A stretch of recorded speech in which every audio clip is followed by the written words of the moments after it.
నమస్తే welcome to our channel. కూటమి ప్రభుత్వం అధికారంలోకి వచ్చిన తర్వాత వైసీపీ అసలు అసెంబ్లీకి వెళ్ళనటువంటి పరిస్థితి ఒక గవర్నర్ ప్రసంగానికి తప్పిస్తే, మరి ఇప్పుడు ఈ వర్షాకాల సమావేశాలకు కూడా వైసీపీ హాజరు కాకపోతే స్పీకర్ వారిపైన అనర్హత వేటు వేసే అవకాశం ఉందని చెప్పి కొందరు అంటున్నారు. అయితే అనూహ్యంగా వైసీపీ నుంచి 11 మంది ఎమ్మెల్యేలు గెలిచారు. జగన్మోహన్ రెడ్డి తప్పిస్తే మిగతా 10 మంది ఎమ్మెల్యేల్లో ఒక 6 ఎమ్మెల్యేలు అసెంబ్లీకి వెళ్ళడానికి రెడీగా ఉన్నట్లు కథనాలు వినిపిస్తున్నాయి. మరి నిజంగా వాళ్ళు అసెంబ్లీకి వెళ్తే జగన్మోహన్ రెడ్డి ఎటువంటి చర్యలు తీసుకుంటారు? లేదు అంటే వెనక నుంచే జగన్మోహన్ రెడ్డి వాళ్ళనే అసెంబ్లీకి పంపిస్తున్నారా అనర్హత వేటుకు గురి అవ్వకుండా? మరి ఏం జరగబోతుంది తెలుసుకునే ప్రయత్నం చేద్దాం. దీన్ని విశ్లేషించడానికి మనతో పాటుగా ఉన్నారు జనసేన అధికార ప్రతినిధి కుసంపూడి శ్రీనివాస్ గారు. నమస్తే సార్.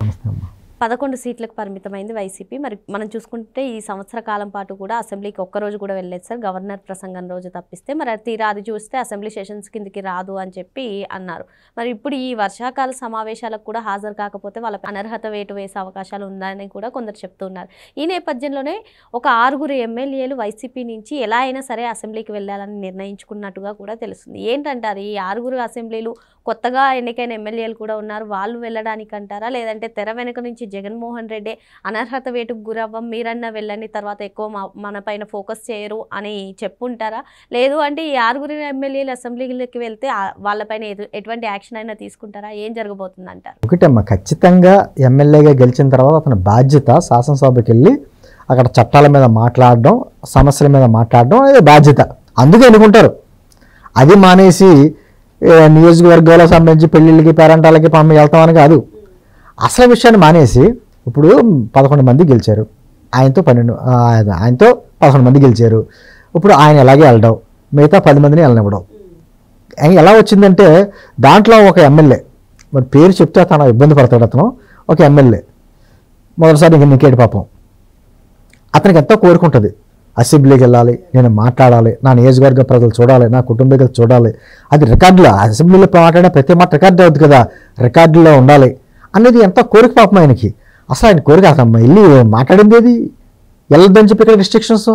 ఇప్పుడు జగన్మోహన్ రెడ్డి గారిని అనుకోని ఆ 11 మంది రండి అని చెప్పి స్పీకర్ గారు మనం కూడా చెప్పారు. ఒకవేళ అసెంబ్లీకి వెళ్ళిన తర్వాత వీళ్ళకి సరైన సమయం ఇవ్వకపోతే, అదిగో అసెంబ్లీకి వెళ్ళినా మా మైక్ కట్ చేస్తున్నారో, మా సమయం వృధా అవుతుందని చెప్పేసి అని బయటకు వచ్చేస్తే అది వేరు.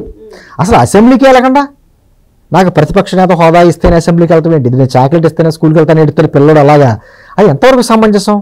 ఇప్పుడు పోనీ ఒక శాసనసభ్యుడిగా నువ్వు తీసుకున్న సదుపాయాలన్నీ పొందుతున్నావు కదా, జీతాలు తీసుకుంటున్నారు కదా, వీళ్ళకి కావాల్సిన సదుపాయాలన్నీ తీసుకుంటున్నారు కదా, మరి అవన్నీ తీసుకున్నప్పుడు అసెంబ్లీకి ఎందుకు వెళ్ళావు?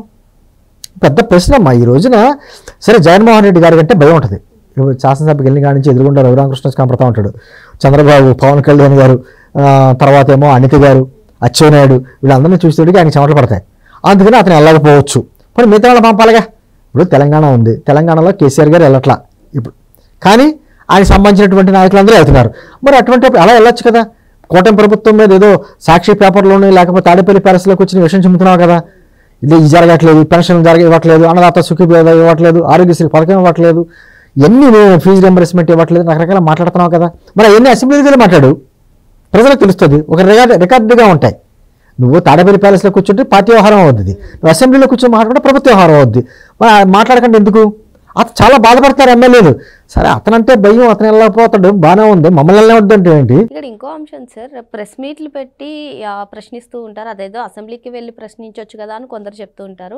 వాళ్ళకి వాళ్ళు సమర్థించుకుంటూ ఈ ప్రెస్ మీట్ లో మేము అడిగే క్వశ్చన్స్ కి ఆన్సర్ చెప్పలేకపోతున్నారు, ఇంకా అసెంబ్లీకి వెళ్ళడం అదే. ఇప్పుడు ప్రెస్ మీట్ పెడతారమ్మా, అది కూడా రికార్డు. కొంతమందిని పిలుస్తారు, ఒకవేళ పిలిచినా ఏ క్వశ్చన్ అడగాలో ముందే చెప్తారు వీళ్ళు, అదే అడగాలి, లేకపోతే రెండోసారి పిల్లరాలనే. ఆ రికార్డు ఇది పూర్తిగా తెలుగు రాదు, పూర్తిగా ఇంగ్లీష్ రాదు, పూర్తిగా హిందీ రాదు, ఏదో మాట్లాడతాడు. చూడండి మొన్న ఉల్లిపాయల గురించి మాట్లాడితే హెరిటేజ్ అంటాడు. ఏం మాట్లాడతాడో తెలియదు. పొగాకు రైతుల దగ్గరికి వెళ్ళి కింటాలకే తెలియదు, కేజీలకి తేడా తెలియదు అతనికి. ఏదో మాట్లాడాలి, ఏదో విమర్శ చేసేయాలి. అంటే నేను అంటే ఒక బాధ్యతగా ఈ నియోజకవర్గ ప్రజలు నేను ఎన్నుకున్నది దేనికి, ఆ బాధ్యత నిర్వర్తించాలా వద్దా? లేదు, నిజంగా నీకు నమ్మకం లేదు, లేదా కూటమి ప్రభుత్వం ఏదో చేసేస్తుంది, పులివెందుల్లో గెలుపు కూడా ఒంటరిగా గెలిచేశారు, వాళ్ళందరూ ఏదో అధికారం ఉపయోగించి చేశారంటున్నారు కాబట్టి మీ 11 మంది రాజీనామా చేసి రండి, నిరూపించుకోండి. నిజంగా కూటమి ప్రభుత్వం మీద అసంతృప్తి ఉండి మీ మీద నమ్మకం ఉంటే మళ్ళీ భారీ మెజార్టీతో వస్తారు, ఆ ధైర్యం చేయగలరా? గారు కూడా జెడ్పీటీసీ ఎన్నికల గురించి అదే చెప్పారు కదా సార్, మేము ఈ 2 స్థానాలకి రాజీనామా చేస్తాము, మీరు కూడా శాసనసభ్యుడిగా రాజీనామా చేయండి, ప్రజాస్వామ్యబద్ధంగా నిర్వహించుకుంటారు. అది ఇప్పుడు సజ్జల రామకృష్ణ రెడ్డి మాట్లాడుతున్నామ్మా మొన్న. సజ్జల రామ మీకు దమ్ముంటే ప్రతిపక్ష హోదా ఇవ్వండి, మాకు అసెంబ్లీకి వచ్చి మాట్లాడదాం. ప్రతిపక్ష హోదా ఎవరిస్తారో చంద్రబాబు గారు క్లియర్ చెప్పారు. చంద్రబాబు గారిని ముఖ్యమంత్రి చేసింది కానీ, పవన్ కళ్యాణ్ గారిని డిప్యూటీ సీఎం చేసింది కానీ, లేకపోతే నిన్ను ప్రతిపక్ష స్థానంలో అక్కడ ఆ 11 స్థానాలు కుదించింది కానీ ప్రజలు ఇవ్వాలి తప్ప నాకు ఇవ్వు అంటే స్పీకర్ గారు ఇష్టమా? ఇప్పుడు చంద్రబాబు నాయుడు గారికి ఇష్టమయ్యి నన్ను తీసుకెళ్ళి కలెక్టర్ చేయగలడైనా? కలెక్టర్ చేయాలంటే దానికి ఒక అర్హతలో కొన్ని విధానాలు ఉంటాయి. ఐఏఎస్ చదవాలి, దానికి ఒక విధానాలు ఉంటాయి. అది ఏమి లేకుండా చంద్రబాబు గారికి ఇష్టమైతే ఆయన పెట్టి ఇచ్చేయగలరా కలెక్టర్ హోదా? అలాగే స్పీకర్ గారికి ఇష్టం కదా అని చెప్పేసి ప్రతిపక్ష హోదా ఇవ్వకూడదు. దానికి రూల్స్, రెగ్యులేషన్స్, ఒక రాజ్యాంగం, ఒక విధానం ఉంది. నీకు వచ్చిన సీట్లు ఉన్నాయి, నీది ప్రతిపక్షం కాదు, నీది విపక్షం. ఆ రెండింటికి వ్యత్యాసం అతను తెలియదు. ఆ విపక్ష పార్టీగానే వచ్చి సరే కనీసం పులివెందల నియోజకవర్గ ప్రజల గురించి అయినా ఆడికి వెళ్ళి మాట్లాడచ్చు కదా. ఇప్పుడు రాష్ట్ర సమస్యలు అంటావు, నీకు అంత తెలియదు. కానీ నీ నియోజకవర్గ సమస్యల గురించి అయినా మాట్లాడడానికి వెళ్ళొచ్చు కదా. వెళ్ళవు. పోనీ జీతం తీసుకుంటే మానతావా? మానవు. ఏది చేయకపోతే ఎలాగా? నేను అంటే మళ్ళీ 18వ తారీఖు నుంచి అసెంబ్లీ సమావేశాలు వస్తున్నాయి. మాట్లాడితే ఏమంటారు? వాళ్ళ మాట్లాడుకుంటున్నారు, వాళ్ళ మాట్లాడుకోబడితే మీరు వస్తే మీతో మాట్లాడతారు, మీరు రారు. అంతే ఏకపాత్రాభినయం. నువ్వు తాడేపల్లి ప్యాలెస్లో కూర్చుని ఏకపాత్రాభినయం, నేను ఇటే మాట్లాడుతున్న ప్రశ్న నాదే జవాబు నాదే అనుకుంటే ఎలా కుదురుద్ది?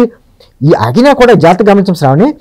అసెంబ్లీలో ఈ రోజుకి కూడా ఎమ్మెల్యేలు కూటమి ప్రభుత్వంలో ఉండి కూడా ప్రభుత్వాన్ని ప్రశ్నిస్తున్నారు, ప్రతిపక్ష పాత్ర వహిస్తున్నారు. మా నియోజకవర్గంలో జరుగుతుంది, మాకు ఇలా కావాలి ఎలా కావాలని చెప్పి మాట్లాడుతున్నారు. అది బాధ్యతగా చేస్తున్నారు. నిజంగా నువ్వు ఎలా పది జగన్మోహన్ రెడ్డి గారు మీరు మిగతా 10 మందిని పంపిస్తే వాళ్ళ నియోజకవర్గ సమస్యలు మాట్లాడతారు కదా. లేదు కూటమి ప్రభుత్వాన్ని అబద్ధాలు మాట్లాడుతున్నారు కొంటే విమర్శిస్తారు కదా. లేకపోతే గత హయాంలో మీరు ఏమైనా అద్భుత పాలన చేసేస్తే ఆ పాలన గురించి చెప్పుకుంటారు కదా. ఏది జరగకుండా అసెంబ్లీని ఎగ్గొట్టడం అంటే నిజంగా మీరు ఆ పదవులకు అర్హుడు. ఖచ్చితంగా రాజీనామాలు చేసేయండి. రాజీనామాలు చేసేస్తే ప్రజలు చూసుకుంటారు. ఎవరైతే అసెంబ్లీకి వెళ్తారో, ఎవరైతే ప్రజా సమస్యల గురించి మాట్లాడతారో వాళ్ళని పంపుకుంటారు. అంతే తప్ప లేకపోతే మేమేనా భారీ మెజారిటీతో మిమ్మల్ని గెలిపించవచ్చు. ఏం జరుగుద్దో మనం ఏదైనా ప్రజాస్వామ్యంలో ఉన్నప్పుడు ఏ నిర్ణయమైనా ప్రజలే తీర్పు ఇవ్వాలి. ప్రజల తీర్పుని మీరు దాన్ని ఏమంటారో ఒక విధమైనటువంటి అవమానిస్తున్నారు. ప్రజా తీర్పు ఇచ్చిన రోజునే దాన్నే మీరు బ్లాక్ డే అన్నారు. అటువంటిది ఇంకా మీరు అసెంబ్లీని కూడా అంటే అసెంబ్లీ అంటే ఒక దేవాలయం. అసలు అసెంబ్లీలో అమ్మ ఒకప్పుడు అంటే ఇప్పుడు అసెంబ్లీకి వెళ్ళకపోవడం అంటే ప్రజల తీర్పునే కాదు, ప్రజలను కూడా అవమానించినట్టే. ఒకప్పుడమ్మా చంద్రబాబు నాయుడు గారు, రాజశేఖర రెడ్డి గారు ఎంత ప్రత్యర్థులైనా అసెంబ్లీలో అద్భుతంగా మాట్లాడు, ఒకరికొకరు వాదాపాలు జరిగాయి. అద్భుతంగా ఎవరన్నా పొరపాటున ఒక మాట పొలిన వెంటనే ఆ మాట వాపసు తీసుకునేవారు, రికార్డులను తొలగించేవారు. నిన్న పొరపాటున నోటి నుంచే మాట వచ్చింది కాబట్టి క్షమించాలని కోరుకునేవారు. అంత ఒక అద్భుత సాంప్రదాయాలు ఉండి అవి అసలు మొత్తానికి అసెంబ్లీకి వెళ్ళకుండా ఉన్న అసెంబ్లీలో గతంలోనేమో అన్ని బూతులు మాట్లాడతా అందరినీ ఏడిపింతా ఒక విధమైన రాక్షసానందం పొందినటువంటి వ్యక్తులు ఈరోజేమో కనీసం అసెంబ్లీ కూడా వెళ్ళకపోవడం అనేది అంటే ప్రజల తీర్పుని అవమానించొద్దు. మీకు ఇష్టం లేకపోతే, ప్రజలంటే ఇష్టం లేకపోతే రాజీనామాలు చేసేయండి, మీ వ్యాపారం మీరు చేసుకోండి. అంతే తప్ప ప్రజా తీర్పుని అగారపరచడం అంటే ఇంక మిమ్మల్ని భవిష్యత్తులో రాజకీయంగా మీకు మీ సమాధి మీరే కట్టుకుంటున్నట్టు. మరో అంశంతో మళ్ళీ కలుద్దాం. Thank you sir.